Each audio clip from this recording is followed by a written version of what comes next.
নমস্কার বন্ধুরা, আমার নতুন ব্লগে আপনাদের সবাইকে স্বাগত জানাই। আশা করছি ভালো আছেন সবাই, যে যেখানে আছেন। আমিও খুব ভালো আছি। অনেক সকাল থেকে আজকে ব্লগটা শুরু হলো। এই যে মানুষটা বেরোলেন, ইনি ফিরবেন আগামীকাল। এই প্রত্যেক দিন পাহাড়ি জার্নি থেকে উনি আজকে ফেরাটা থেকে অব্যাহতি নিয়েছেন। ভালোই লাগছে আমার, কারণ আমি খুব নিশ্চিন্ত আজকে। এত আকাশের অবস্থা খারাপ এবং পাহাড়ে যে হারে বৃষ্টি হচ্ছে, তাতে প্রত্যেক দিন ব্যাপারটা যেমন ঝুঁকিরও, তেমন তার শরীরেরও একটা ব্যাপার আছে। আজকে তিনি একটু বিশ্রাম পাবেন, সেটা ভেবেও আনন্দ হচ্ছে। যাই হোক, তারপর তিনি বেরিয়ে যাওয়ার পর তখন কেউই ওঠেনি।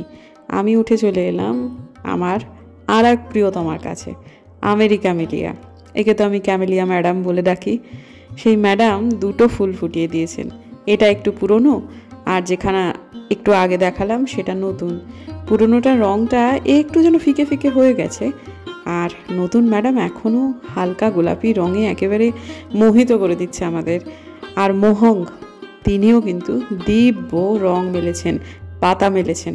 কিছুদিন পরে মোহঙ্গেও আশা করছি ফুল হবে। মোহঙ্গ হচ্ছে একদম টক টকে লাল একটা কোকোনট, যেটার ইচ্ছা আমার ছিল, কিন্তু মাঝখানে এটার আশা ছেড়ে দিয়েছিলাম। কিন্তু আবার আশায় বুক বাঁধছি। আর জানলা খুলে, অর্থাৎ কম্পিউটার রুমে, অর্থাৎ আমার হাজব্যান্ডের স্টাডির জায়গাটা, ওই যে জানলাখানা আছে, সেটা খোলার পরই এত সুন্দর দুটো লোভনীয় লাউ ডগ ঝুলছে। দেখে যে কি ভালো লাগছে। পরে দেখছি দুটো নয়, তিনটে, আর একটা ঝুলছে এই সাইড দিয়ে, সেটা যেন আরও বেশি সুন্দর। যাই হোক, হাতে করে টানার চেষ্টা করছি, কিন্তু কিছুতেই আসছে না। আর এদিকে আকাশ ভেঙে বৃষ্টি শুরু হয়েছে। কেমন জানেন? শব্দ শুনলে খানিকটা বুঝতে পারবেন। আর কয়েকদিন আগে পেয়ারা খেতে খেতে বৃষ্টি যেন হেঁটে হেঁটে ঝেঁপে চলে এলো, এরকম একটা ফিল হয়েছিল, সেটা ব্লগে বলেছিলাম। আজকেও কিন্তু তাই। যখন আমি লাউ ডগাটা দেখাতে শুরু করেছিলাম, তখন তেমন জোরালো বৃষ্টি ছিল না। এই দেখাতে দেখাতেই সাইডের লাউ ডগাটা ধরতে ধরতেই বৃষ্টি আরও ঝেঁপে চলে এলো।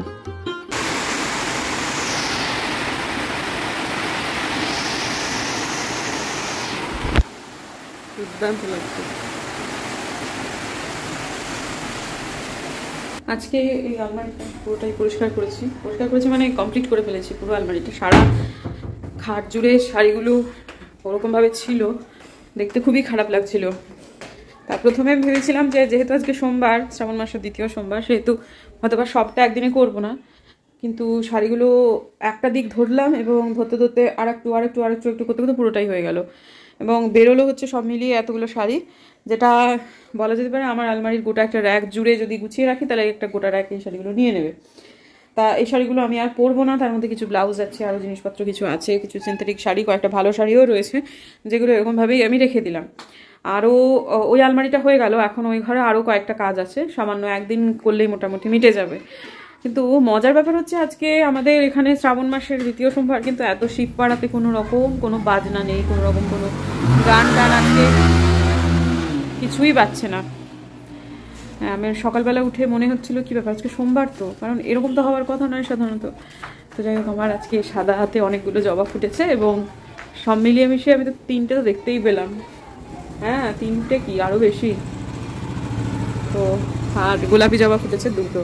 এই যে দুটো গোলাপি, সাদা জবা একটা, দুটো, ওই যে তিনটে, আর একটা কোথায় যেন দেখলাম, ওই যে চারটে, আর গেরুয়া জবা হচ্ছে ওইটা। তা আমার ওই কাজটা করে খুবই মানে কি বলবো, আনন্দ হচ্ছে, কিন্তু একটু ক্লান্তও হয়ে গেছি। যত ব্যাপারটা কি জানেন তো, ভাঁজ বদলে বদলে অতগুলো শাড়ি সব রাখা, সেটা তো একটা সময় সাপেক্ষ ব্যাপার। তার থেকে বড় কথা হচ্ছে মাথার কাজ। আর একটু যদি আজকে সোমবারটা না হয় অন্য কোনো বার হতো, একটু যদি সময় নিয়ে করতে পারতাম, তাহলে কিন্তু আরও শাড়ি বাতিল করতে পারতাম। কিন্তু জানেন, এই যে জিনিসপত্র বাতিল করার যে কাজ, ভালো জিনিস সেগুলো লাগতে পারে, সেটা না সত্যি কঠিন কাজ কিন্তু। হ্যাঁ, কিন্তু এর পরের বার মানে আমি ঠিক করেছি যে আরও খানিকটা সময় নিয়ে, হয়তো কিছুদিনের মধ্যেই হয়তো একটা করে র্যাক ধরবো, প্রত্যেকটা র্যাক থেকে তিনটে চারটে করে বাতিল হবেই হবে। কিন্তু আজকে আর অত মাথা খাটাতে পারলাম না, অত নিজের ইমোশনের সাথে যুদ্ধ করতে পারলাম না, সময়টা দিতে পারলাম না, এই আর কি। তো যাই হোক, এখন চান হয়ে গেছে। আর যথারীতি আজকে যখন আপনাদের সাথে কথা বলেছি, তখন ভীষণ বৃষ্টি ছিল। মিনামাসি তার কিছুক্ষণ বাদে ঢুকলো, আর তো তারপর পরে আমি মিনামাসিকে বললাম এত বৃষ্টির মধ্যে খিচুড়ি করো। তো খিচুড়িটা রান্নাটা হয়ে গেল, মিনামাসি বেরোনোর আগ দিয়ে বৃষ্টি বন্ধ হয়ে গেল। আমাদের খাওয়াটা যেহেতু প্রচণ্ড খিদে পেয়ে গেছিলো, খাওয়াটা আগে হয়ে গেছে, আমরা রোদের মধ্যে খেলাম এবং যখন মোটামুটি খাওয়া দাওয়া কমপ্লিট চানে ঢুকেছি তখন আবার আকাশটা কালো কালো হয়ে এই তো চলছে। আজকে একটু রুটিনটা উল্টোপাল্টা হলো বটে, পুজোটা অন্যদিন অনেক আগে আগে করে নিতে পারতাম, আগের দিন করেছিলাম, আজকে ভেবেছিলাম মন্দির যাব, সেটা আর হলো না। তো দেখি এই সপ্তাহে মানে 4টে সোমবারের মধ্যে কোনো একটা সোমবার হতে আমি মন্দিরে গিয়ে পুজো দেবো। তো এখন আপাতত নিচের পুজো করে তবে এসে ওপরের পুজোটা সারি, তারপর শান্তি। একে তো আজকে শ্রাবণ মাসের 2য় সোমবার, শিবের পুজো আছে, একটু বিশেষ করে তো বাবাকে বেশিক্ষণ ধরে ডাকবো বটেই। তার উপরে আজকে আমার 2টো পদ্ম ফুটেছে। আমি যে এত আনন্দিত সেটা আমি বলে বোঝাতে পারবো না, কিন্তু তার থেকেও বেশি এই মুহূর্তে আমার এডিট করতে গিয়ে আনন্দ হচ্ছে। কারণ এক থালা এত সুন্দর ফুল সাজিয়ে সাজিয়ে ঠাকুরকে পুজো দেওয়া, এটাও যেন একটা অন্য রকমের অনুভূতি বা আনন্দ। এক রঙিন থালা, মানে এর থেকে বেশি কী বা চাই আমাদের। যাই হোক, ফুল কিনতে হচ্ছে না ঈশ্বরের আশীর্বাদে, সেটা এখনও পর্যন্ত আমাদের সৌভাগ্য। জানি না বন্ধুরা পরবর্তীকালে অর্থাৎ বছর 5-6 পর কি অপেক্ষা করছে, কিন্তু এখনও পর্যন্ত এই সৌভাগ্যটি আমাদের বহাল রয়েছে, এইটাই সত্যি। আর এই যে পদ্মটা তুলে আনার পর না একটু এরকম যেন গুটিয়ে গেছিলো, আসলে আজকেই প্রস্ফুটিত হয়েছে। আর প্রত্যেকটা মানুষের মধ্যে যেরকম কিছু কিছু করে ব্যতিরেক থাকে, প্রত্যেকটা মানুষ আর একজনের থেকে আলাদা, তেমন প্রত্যেকটা পদ্মও কিন্তু পরস্পরের থেকে আলাদা। একটা জাতির সাথে আর একটা জাতকে কখনো মেলানো যায় না। আমি সত্যি সত্যি এরকমভাবে হাত দিয়ে খুলে খুলে পদ্ম পাপড়ি, যেরকম বাজারের কিনে আনা পদ্ম খুলে খুলে পুজো করি, সেরকমভাবেই মনে মনে চেয়েছিলাম যে একদিন আমিও আমার বাগানের পদ্ম এরকমভাবে মুখ খুলে খুলে, কুঁড়ি থেকে খুলে খুলে ঠাকুরের চরণে দেব। আজকে সেই ইচ্ছাটা আমার পূরণ হয়েছে। তবে এটা সদ্য প্রস্ফুটিতের জন্যই হয়তো বা মানে গুটিয়ে গেছে। যেটা কালকে ফুটেছিল সেটা বাবা ভোলা মহেশ্বরকে দিয়েছি, সেটা কিন্তু গুটিয়ে যায়নি। তবে আরও 2টো কুঁড়ি রয়েছে এবং আশা করছি আমেরিকা মেলিয়া খুব শিগগিরই আরও কয়েকটা কুঁড়ি আমি পাবো। তবে তাতে একটু সার দিতে হবে। আর এই সময়টায় উপাসনা করতে করতে আমি এডিট করার সময় পেছনের দৃশ্যগুলো দেখে কিছুটা স্বস্তি বোধ করছি। আমি জানি পেছনে আমার যে চালের ড্রামগুলো আছে সেগুলো অতটা সুদৃশ্য নয়, কিন্তু সেগুলোর সাথে ঠাকুর ঘরের সবিশেষ বিরোধ কিছু নেই। এগুলো নোংরা কিছু নয়, বরং বলা যেতে পারে চালকে আমরা মা লক্ষ্মী বলে থাকি, ওটা আমাদের অন্ন, সেটাকে খারাপ কিছু বলা যাবে না। দেখতে হয়তো বা একটু অন্যরকম লাগছে, কিন্তু এর আগে যেগুলো ছিল সেগুলোর সাথে কিন্তু কোনো রকমভাবেই ঠাকুর ঘর যেত না। আর বন্ধুরা, আমাদের ঠাকুর ঘরেতে এইবারে নারায়ণ পূজা করাটা কিন্তু এই কারণেই, ঠাকুর ঘরে এরকম অনেক কিছু ছিল যেগুলো কিন্তু ঠাকুর ঘরে থাকারই কথা নয়। বলা যেতে পারে আমার শাশুড়ি মার হুইল চেয়ার এবং শাশুড়ি মার ব্যবহার করা কিছু কিছু জিনিসপত্র, যেগুলো যে সবসময় ওই জরাগ্রস্ত অবস্থায়, ওই চরমতম শরীর খারাপের অবস্থায় তিনি যে খুব সূচিভাবে ব্যবহার করতে পেরেছেন, বা জিনিসগুলোকে পরবর্তীকালে আমরা যে খুব সূচিভাবে রাখতে পেরেছি তেমনটা নয়। কিন্তু এই জিনিসগুলোকে শুধু ঠাকুর ঘরে এনে জমা করা ছিল, এবং সেটা যে তিনি জমা করেছিলেন আমার শ্বশুরমশাই, সেটা যখন তিনি করেছিলেন তখন আমরা কেউ বাড়িতে ছিলাম না। একদিন এক প্রতিবেশীকে ডেকে তিনি ওইগুলো একটা ঘর থেকে নিয়ে এসে ঠাকুর ঘরে এনে জড়ো করে রেখেছিলেন। তারপর তিনি বলছিলেন যে এটা এখান থেকে সরানো যাবে না। তারপর যা হোক তা হোক সেটা সরানো হয়েছে, কিন্তু ঠাকুর ঘরকে এবারে সম্পূর্ণভাবে ধুয়ে মুছে একটুখানি ঠিকঠাক জায়গায় আনতে হবে। বাস্তুকার এই কথাটা আমাদের বলে গিয়েছিলেন। মূলত এরপরে আমাদের একটা নারায়ণ পুজো করতে হবে। সেই নারায়ণ পুজোটা কিন্তু এই জন্যই হচ্ছে।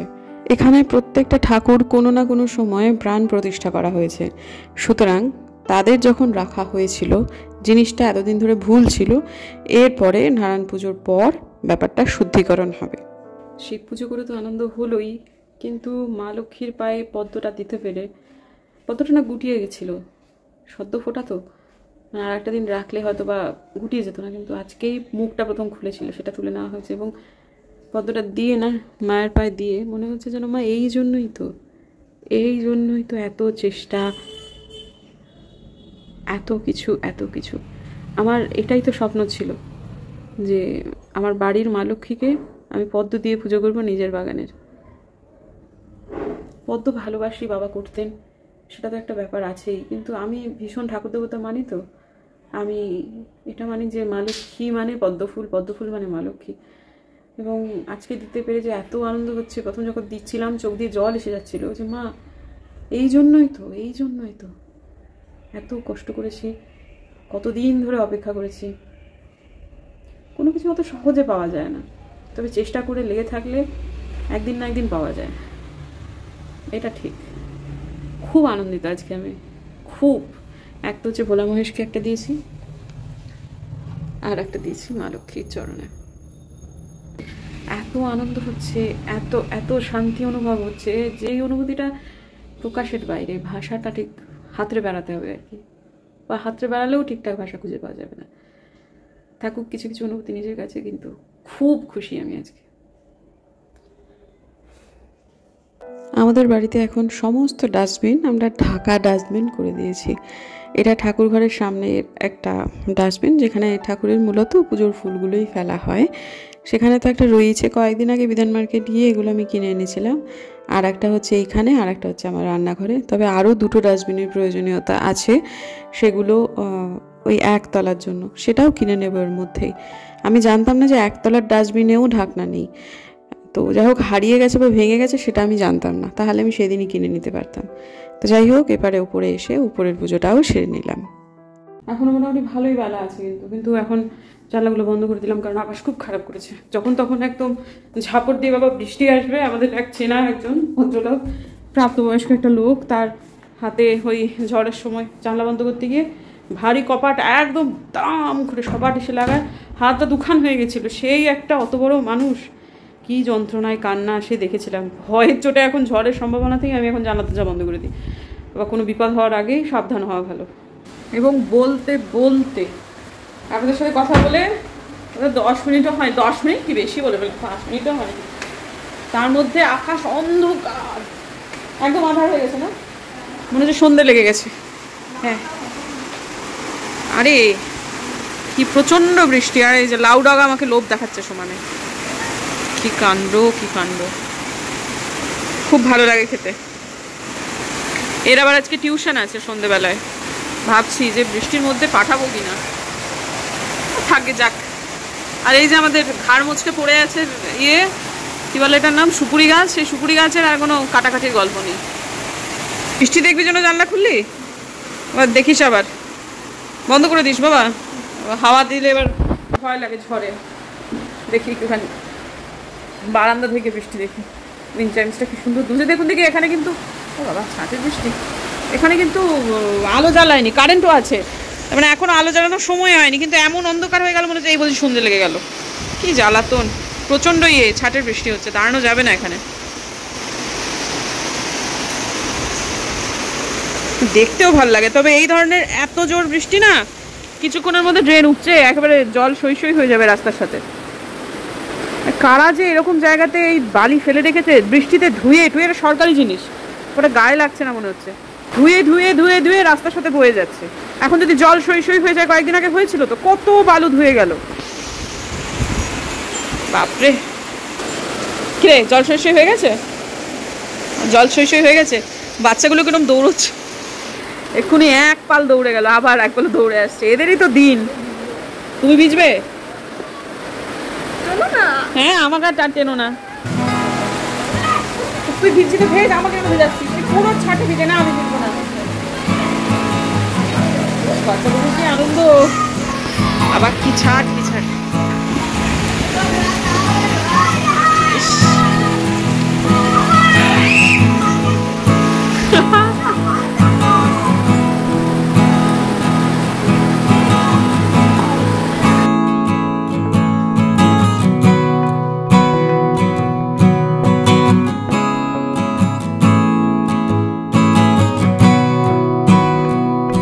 আমি বিয়ের পর থেকে এই জায়গাটাতে আলমারিটা দেখে এসেছি, তো চোখটা ঠিক এত তাড়াতাড়ি সইবে এটা আশা করাটাও ভুল। আর কালকে রাত্রেবেলাতে আমি উঠেছিলাম, ঘুমের চোখে ঠোঁটটা যেন পরপর করছে, মনে হচ্ছে যেন একটুখানি বড়লিন দিই। তো বড়লিন দিতে গিয়ে এখানে এসে ঘুম চোখে খাবলা খাবলি করছে, কিরে কিরে কিরে, তারপরে দেখছি যে এই যে এটা এখানে আলমারি এসছে। মজা লাগছিল কালকে রাত্রেবেলাতেই আর কি। তো যাই হোক, এখন খুব বেশি বাজে না, 8:30 মতো বাজে। বাড়িটা এমন অদ্ভুত, ওপরটায় বুম্বাদা নেই, টুকুর পড়তে গেছে সন্ধেবেলায়, কেমন যেন একটা কি অদ্ভুতভাবে খাঁ খাঁ করছে, কত কী করে ফেলা যায় এরকম সময়ে অ্যাফার্মেশন করা যায়, কোনো কিছু একটা প্র্যাকটিস করা যায়। কিন্তু আমার খুব মন খারাপ লাগছে, আমার মায়ের জন্য খুব মন খারাপ করছে এখন এই মুহূর্তে। খালি মনে হচ্ছে যে আমার এখন এই বয়সে আমার এই জিনিসটাকে এরকমভাবে খারাপ লাগছে। আমার বাবা যখন চলে গেছিলো তখন মাকে কী অবস্থার মধ্যে ফেলে রেখে আমরা চলে এসেছিলাম। খুব কষ্ট হয় ভাবলে, উপায় তো ছিল না। 69 বছর বয়সে মা একা হয়ে যান। যতদিন আছে দুজন আছে তাও যা হোক আছে, কিন্তু একা হলে বাবা খুব মুশকিল। আর যদিও একা হতেই হয়, একদিন না একদিন তো একা হতেই হবে কাউকে না কাউকে, তাহলে বাবা মেয়েরা একা হোক, ছেলেরা নয়। মন থেকে এই কথাটা বলি, ছেলেদের পক্ষে খুব মুশকিল। আমার শ্বশুরমশাই আছেন কারণ আমরা আছি, আলপনা দিয়ে আছে। এই জিনিসটা যদি না হতো, আমার মায়ের সিচুয়েশনে যদি আমার বাবা থাকতেন বা আমার শ্বশুরমশাই থাকতেন, তাহলে খুব ডিফিকাল্ট হতো। কাটতো কিনা জীবন, কাটতো, কিন্তু খুব বেশি কষ্ট হতো। মেয়েরা সংসারে অনেক বেশি ইনভলভ, চালে ডালে নুনে তেলে অনেক বেশি ইনভলভ, মানে আজন্ম, সেটাই তো আমাদের ধারা। ছেলেদের একটা বহির্জগৎ থাকে, একটা বয়স পর সেটা বন্ধ হয়ে যায়, খুব কঠিন ব্যাপার হয়। ব্যাস 9:30টার মধ্যে সমস্ত কিছু আজকে কমপ্লিট হয়ে গেছে। মেয়ে এসছে 9টার সময়, 9টার একটু পরে। তো তারপরে এসেই পরে খেয়ে নিয়েছে। এবং আমার শ্বশুরমশাই আজকে টুকুর ঢুকেছে ওই 9টা 5টার মতো আর কি। তখন টুকুর এসেই নাকি দেখেছে দাদু খাচ্ছে। তো যাও, তারপর ও এলো, ওকে বললাম কি খুব খিদে পেয়েছে, কিছু একটা খেতে দাও, তো দিলাম খেতে। তো যাই হোক, তারপর খেয়ে দিয়ে ও পড়তে বসেছে। তো আমার আর কি, আমি সমস্ত কিছু গুটিয়ে ফেললাম। ফেলে আলপনা দিয়ে আমাকে হাঁক দিল, তখন বাজে হচ্ছে 9টা 20। এবং হাঁক দেওয়ার কারণ হচ্ছে আমার শ্বশুরমশাই তখন শুয়ে পড়েছে। তা ঠিক আছে, তারপরে ও গেল, দরজা তালা দিয়ে আমার যেটুকু বাকি ছিল আর কি, সব ভেজানো সেগুলো সব হলো। মায়ের সাথে একটু ফোনে কথা হলো। এই তো এসব করে এখন যে হারে বিদ্যুৎ বিভ্রাট চলছে শিলিগুড়িতে, তাতে করে কোনো ঘরে কোনো আলো তো জ্বালিয়ে রাখা যাবেই না। এবং আমি সমস্ত কিছু, আমার যদিও শ্বশুরমশাইকে দেখতে হয়তো একবার দুবার যেতে হবে, কিন্তু ঠিক আছে, তা আমি তখন যাবো আলো জ্বালিয়ে। কিন্তু এমনিতে ইনভার্টার সারা রাত কোথায় জ্বলে থাকবে, কোথায় আলোতে কি কোন, মানে এই আলোটা যেমন ইনভার্টারের সাথে সংযুক্ত করা রয়েছে, হয়তো ঘুমিয়ে আছি তখন কারেন্ট চলে গেল, তখন আমি টেরই পেলাম না। ইনভার্টারটা পুরনো হয়েছে না, দম কমে গেছে, তো যার ফলেতে এখন হয়তো বা 3টে আলো নিতে পারলো না। মাঝরাতে আমাকে ঘুম ভেঙে দেখছি খুব গরম লাগছে, সব বন্ধ। হতেই পারে, কারণ এখন ভীষণ বিদ্যুৎ বিভ্রাট ঘটছে শিলিগুড়িতে, এবং মানে বেশ ভালো রকম অসুবিধা হচ্ছে। তাই জন্য সব রকম ব্যবস্থা রাখবো ভাই, কোনো ঝুঁকিতে যাব না। আপাতত আমাদের সাথে কথা বলার জন্য একটু আলোটা জ্বালাই, কারণ ব্লগটাকে এন্ড করতে হবে। তো আজকের দিনে আজ আমার কিছু দেখানোর নেই, ভালো লাগছে না আসলে, মানে কেন জানি না আর কি।